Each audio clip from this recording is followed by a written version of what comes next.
In this session, we will discuss the fourth chapter of the conceptual framework. So, we have our elements of financial statements. So, to give you an overview of this chapter, what we're going to tackle here are the assets, liabilities, equity, income, and expense of an entity. So, to formally introduce you to this chapter, we have the elements of financial statements. The elements of the financial statements are as follows. For your financial position, you have your assets, liabilities, and equity, while for your financial performance or your income statement, you have your income and expense. And displayed here in this slide is the table for the of the difference between the economic resource claim and changes in economic resource and claims against the element of the financial statements, which are your asset, liability, equity, income, and expenses. So for asset, an asset is a present economic resource controlled by the entity as a result of past events. An economic resource is a right that has the potential to produce economic benefits. The definition of asset has the following three aspects. You have your right, you have your potential to produce economic benefits, and you have control. So what is a right? An asset is considered to have a right if it is an economic resource, and an economic resource is a right that has the potential to produce economic benefits. Rights that have the potential to produce economic benefits include: first, your rights that correspond to an obligation of another party. You have here your rights to receive cash, goods, or services. You have your right to exchange economic resources with another party on favorable terms. You have your right to benefit from an obligation of another party to transfer an economic resource if a specified uncertain future event occurs. And you have your rights that do not correspond to an obligation of another party. So under this, you have 2 points. You have your right over physical objects, such as the right to use a property or right to sell an inventory. And your next is your right to use an intellectual property. Rights normally arise from law, contract, or similar means. For example, the right to use a property may arise from owning it or leasing it. However, rights could also arise from other means, for example, by creating a know-how. So what is a know-how? It is a trade secret. And that is not in the public domain or through a constructive obligation created by another party. For goods or services that are received immediately, for goods and services that are received and immediately consumed, for example, your supplies and employee services, the entity's right to obtain the related economic benefit exists momentarily until the entity consumes the goods or services. Not all rights are assets.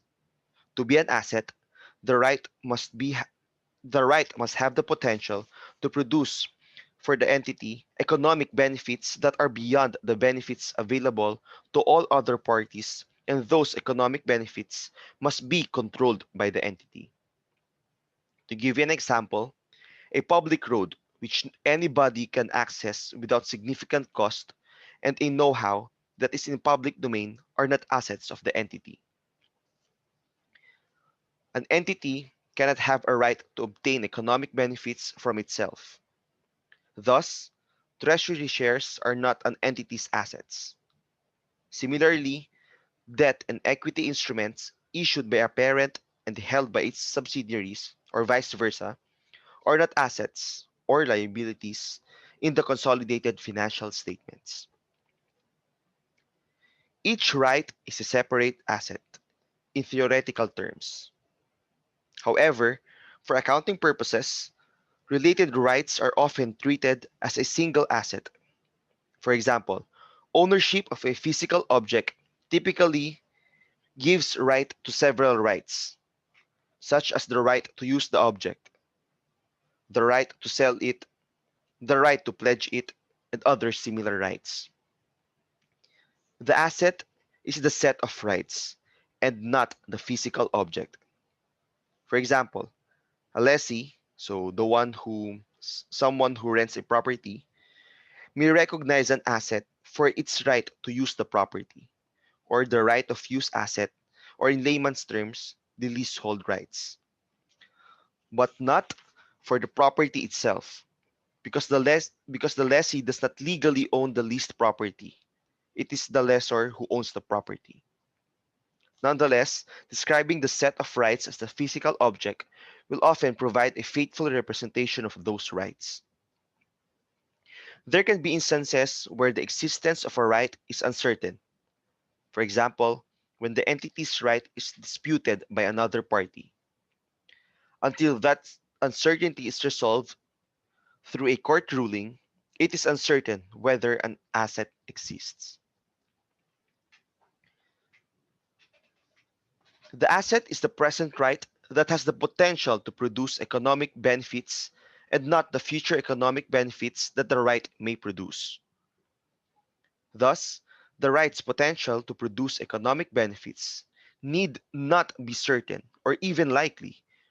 What is important is that the right already exists and that, in at least one circumstance, it would produce economic benefits for the entity. Consequently, an asset can exist even if the probability that it will produce benefits is low, although that low probability affects decisions on whether the asset is to be recognized and how it is measured, what information is to be provided about the asset, and how the information is provided. An economic resource can produce economic benefits for an entity in many ways. For example, the assets may be first, it may be sold, leased, transferred, or exchanged for other assets. Another example is that it is used singly or in combination with other assets to produce goods or provide services. It can be used to enhance the value of other assets. It can be used to promote efficiency and cost savings. And it can be used to settle a liability. The presence or absence of expenditure is not necessary in determining the existence of an asset. For example, expenditure on the penalty for a violation of law does not result to an asset.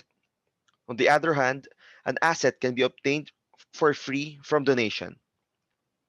Acquiring an asset and incurring expenditure do not necessarily need to coincide. For example, inventory purchased on account is recognized as asset before the purchase price is paid. Control means that the entity has the exclusive right over the benefits of an asset and the ability to prevent others from accessing those benefits. Accordingly, if one party controls an asset, no other party controls that asset. Control does not mean that the entity can ensure that the resource will produce economic benefits in all circumstances. It only means that if the resource produces benefits, it is the entity who will obtain those benefits and not other party. Control links an economic resource to an entity and indicates the extent to which an entity should account for that economic resource. For example, an economic resource that an entity does not control is not an asset of the entity. If an entity controls only a portion of an economic resource, the entity accounts only that portion and not the entire resource. Control normally stems from legally enforceable rights, for example, your ownership or legal title. However, ownership is not always necessary for control to exist because control can arise from other rights. For example, Entity A acquires a car through bank financing. Although the bank retains legal title over the car until full payment, the car is nonetheless an asset of Entity A because Entity A has the exclusive right to use the car and therefore controls the benefits from it. Physical possession is also not always necessary for control to exist. For example, Goods transferred by a principal to an agent on consignment remains as assets of the principal until the goods are sold to third parties. This is because the principal retains control over the goods despite the fact that the physical possession is transferred to the agent. Similarly, the agent does not recognize the goods as his assets because he does not control the economic benefits from the goods.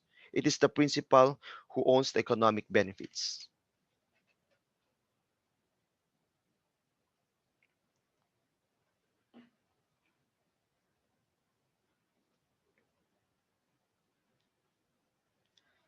A liability is a present obligation of the entity to transfer an economic resource as a result of past events. The definition of liability has the following three aspects. You have your obligation, you have your transfer of economic resource, and have your present obligation as a result of past events.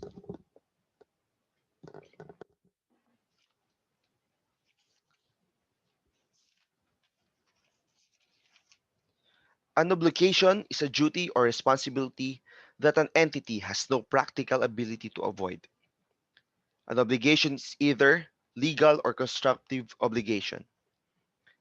In legal obligation, it is an obligation that results from a contract, legislation, or other operation of law, while constructive obligation is an obligation that results from an entity's action, like past practice or published policies, that create a valid expectation on others that the entity will accept and discharge certain responsibilities. An obligation is always owed to another party. However, it is not necessary that the identity of that party is known. For example, an obligation for environmental damages may be owed to the society at large. One party's obligation normally corresponds to another party's right. For example, a customer's obligation to pay an account payable of 1 million normally corresponds to the seller's right to collect an accounts receivable of 1 million.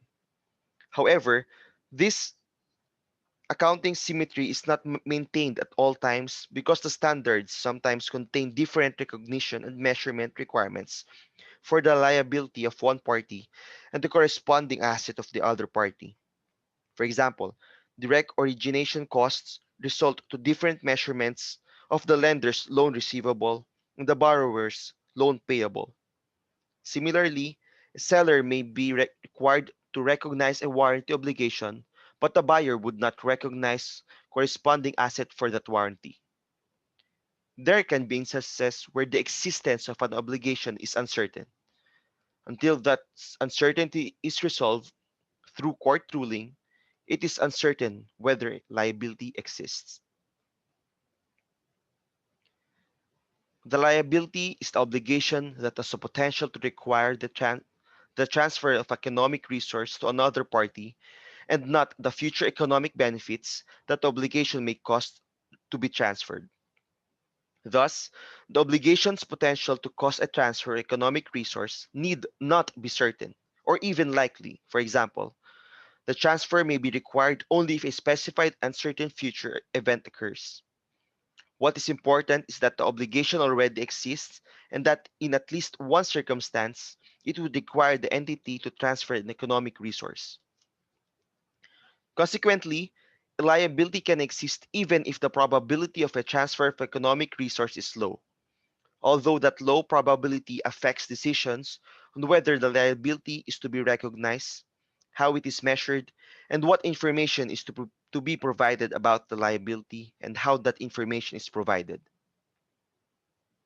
An obligation to transfer an economic resource may be an obligation to either pay cash, deliver goods, or render services, exchange assets with another party on unfavorable terms, transfer assets if a specified uncertain future event occurs, and issue a financial instrument that obliges the entity to transfer an economic resource. The obligation must be a present obligation that exists as a result of past events. The present obligation exists as a result of past events if the entity has already obtained economic benefits or taken an action. And as a consequence, the entity will or may have to transfer an economic resource that it would not otherwise have had to transfer. Again, the economic benefits obtained could include, for example, goods or services. To give you a live case of this, for example, entity A intends to acquire goods in the future. So we analyze this by stating that entity A has no present obligation. A present obligation arises only when entity A has already purchased and received the goods, and as a consequence, entity A will have to pay the purchase price. If new legislation is enacted, a present obligation arises only when, as a consequence of obtaining economic benefits or taking an action to which the legislation applies, an entity will or may have to transfer an economic resource that it would not otherwise have had transfer. So, for example, entity B operates as a nuclear power plant. In the current year, a new law was enacted penalizing the improper disposal of toxic waste. No similar law existed in prior years. So, to analyze this, the enactment of legislation is not itself sufficient to result in an entity's present obligation, except when the entity has already taken an action contrary to the provisions of that law. And as a consequence, the entity will have to pay a penalty.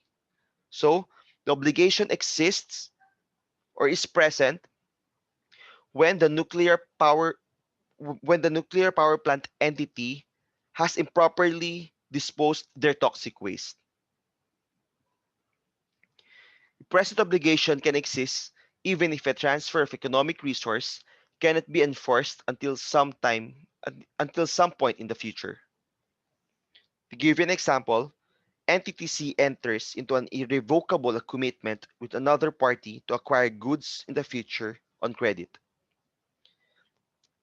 We analyze this by a non-cancelable future commitment gives rise to a present obligation not only when it becomes onerous or burdensome. For example, if the goods become obsolete before the delivery, but entity C cannot cancel the contract without paying a substantial penalty. Unless it becomes burdensome, no present obligation normally arises from a future commitment. Another example is that, although not stated in the sales contract, entity D has a publicly known policy of providing free repair services for the goods it sells. Entity D has consistently honored this implied policy in the past. So, how do we analyze this? Entity D has a present constructive obligation to provide free repair services for the goods it has already sold because, first, Entity D has already taken an action by creating valid expectations on the customers that it will provide free repair services, and as a consequence, Entity D will have to provide those free services. Your last point here is that an entity does not yet have a present obligation to transfer an economic resource if it has not yet satisfied the criteria in paragraph 4.43 or your table here, your 2 points here. That is, if it has not yet obtained economic benefits or taken an action that would or could require the entity to transfer an economic resource that it would not otherwise have had to transfer. So, for example, entity F employed Dale Eason. So, how do we analyze this? Entity F has no present obligation until Dale Eason has rendered services. Before then, the contract is executory. Entity F has a combined right and obligation to exchange future salary for Dale Eason's future services. An executory contract is a contract that is equally unperformed. Neither party has fulfilled any of its obligations, or both parties have partially fulfilled their obligations to an equal extent. An executory contract establishes a combined right and obligation to exchange economic resources which are interdependent and inseparable. Thus, the two constitute a single asset or liability. The entity has an asset if the terms of the contract are favorable, a liability if the terms are unfavorable. However, whether such an asset or liability is included in the financial statements depend on the recognition criteria and the selected measurement basis, including any assessment of whether the contract is onerous. The contract ceases to be executory when one party performs its obligation. If the entity performs first, the entity's combined right and obligation changes to an asset. If the other party performs first, the entity's combined right and obligation changes to a liability. So to give you an example, entity F neither recognizes an asset nor a liability upon entering the employment contract with Dale Eason because at that point, the contract is executory. If Dale Eason renders services, the contract ceases to be executory, and entity F's combined right and obligation changes to a liability, which is an obligation to pay Dale Eason's salary. If entity pays if entity F pays Dale Eason's salary in advance, entity F's combined right and obligation changes to an asset, a right to receive the services or right to be reimbursed if the services are not received. So your last element for your financial position is your equity. So it is the residual interest in the assets of the entity after deducting all its liabilities. The definition of equity applies to all entities regardless of form. It may be a sole proprietorship, partnership, cooperative, corporation, nonprofit entity, or government entity. Although equity is defined as a residual, it may be subclassified in the statement of financial position. For example, the equity of a corporation may be subclassified into share capital, retained earning, reserves, and other components of equity. Reserves may refer to amounts set aside for the protection of the entity's creditors or stakeholders from losses. For some entities, like cooperatives, the creation of reserves is required by law. Transfers to such reserves are appropriations of retained earnings rather than expenses. So for your statement of financial performance, you have your income and expenses. Simply defined, income is increases in assets or decreases in liabilities that result in increases in equity other than those relating to contributions from holders of equity claims. Simply defined, expenses are decreases in assets or increases in liabilities that result in decreases in equity other than those relating to distributions to holders of equity claims. So, to give you a side by side analysis, income versus expenses. For income, there are increases in assets or decreases in liabilities. For expenses, there are decreases in assets and increases in liabilities. For income, it results in increase in equity. However, for expenses, it results in decrease in equity. And last analysis is that for income, it excludes contributions from the entity's owners or your investments. For expenses, it excludes distributions to the entity's owners, your dividends. Contributions from and distributions to the entity's owners are not income and expenses, but rather direct adjustments to equity. Although income and expenses are defined in terms of exchanges in assets and liabilities, Information on income and expenses is just as important as information on assets and liabilities because financial statement users need information on both the financial position and financial performance of an entity. So to wrap up this chapter, the elements of their financial statements are the asset, liabilities, and equity. That's for your statement of financial position. For your asset, you have your right, you have your potential to produce economic benefits, and you have your control. While for your liability, you have your obligation, you have to transfer an economic resource, and you have a present obligation as a result of past events. For your statement of financial performance, you have your income and expenses.